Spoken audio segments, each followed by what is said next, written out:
new chapter in mixed martial arts is about to unfold. For the first time ever in Asia, the Super Fight League brings an all-new team format. Join us as we take you inside the SFL boot camp, where the best fighters from around the country have gathered to prepare for the toughest competition of their lives. In today's episode, we meet the men taking charge of the camp. A Jiu-Jitsu black belt and 5-time world champion.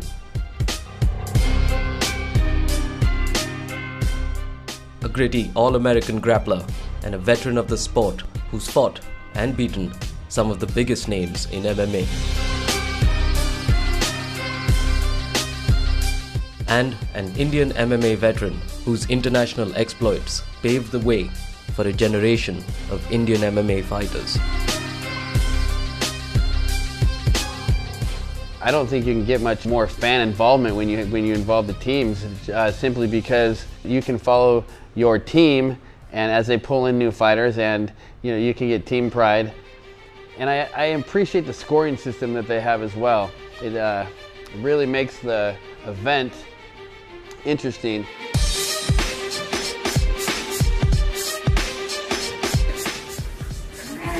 Me ride. Me ride.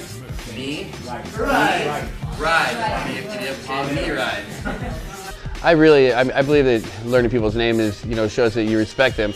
But some of these names are hard to learn. I like the translations. Like I guess a lot of Indian names mean things. Like Akash means sky, so that he's the sky captain world of tomorrow. The kid that screams all the time, I just call him Drama.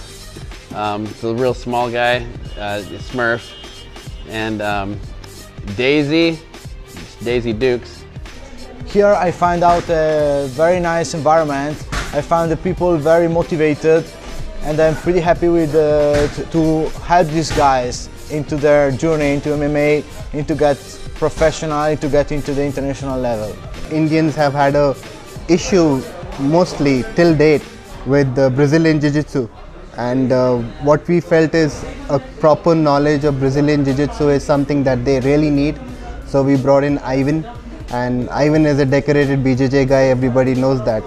My program was to give the guys the real basic Jiu-Jitsu. That is what I consider is needed into the MMA. You don't need any special guard or whatever. Until you know how to take him down, pass a guard and keep a position, ground and pound and basic submissions, you already knew most of the Jiu-Jitsu you need for MMA. And make them sparring and try their game, try their new techniques, how they work for them and everything. So every country has their attribute that makes them, that is special about the fighters from those countries. Americans have wrestling, the Dutch have kickboxing, the Brazilians have jiu-jitsu, the Japanese have hybrid jiu-jitsu. The biggest attribute that I've noticed from the Indian fighters is that they all have great cardio. Even the guys that seem out of shape have wonderful cardio, that they can just keep going and going and going. That is a wonderful attribute to have for the sport of MMA, because everybody gets tired, and fatigue makes cowards of men. So if you can stay in better shape and have more energy for longer, you're going to be doing well in your fights. So what we need to improve is like to make the boxer a wrestler, the wrestler a boxer, and everybody into the jiu-jitsu and everything. So that's the job. They're not just competing with the guys locally. They're going to be competing with world-class fighters from around the world, and they're trying to make things happen for themselves.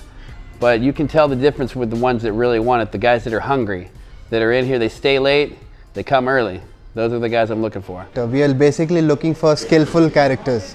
So it depends on how the camp progresses. We'll pick out good characters and good guys who have skills to back up that character. And we need the fans to support this. We need the fans to be as loyal as they've been over the years. Follow each fighter, give us a call, give us a follow wherever you can on all media platforms. Yeah, so we are going to see by the season starting if these guys will be enough prepared to face international guys.